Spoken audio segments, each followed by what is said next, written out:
మంది అనుకుంటూ ఉంటారు, వాళ్ళేదో చెప్తారులే, వాళ్ళే మాది కాదులే వాళ్ళది అనుకుంటారు. ఇది మతం కాదమ్మా.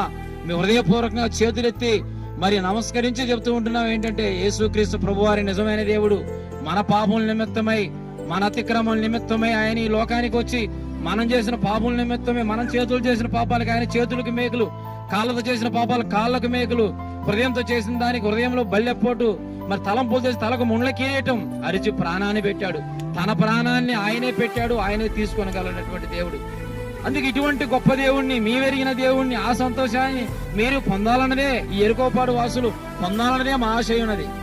అందుకనే ఇటువంటి యేసు ప్రభువాని ఎరగటమే, ఆ భయంకరమైన పాతాళం, ఆ నరకం నుంచి తప్పించాలంటే ఒక యేసు ప్రభువారే.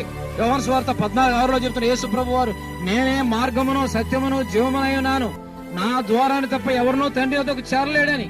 ఆ భయంకర పాతాల నుంచి, నరకం నుంచి తప్పించాలని, ఆ పరలోక రాజ్యం ఇవ్వాలని నీ కొరకు నా కొరకు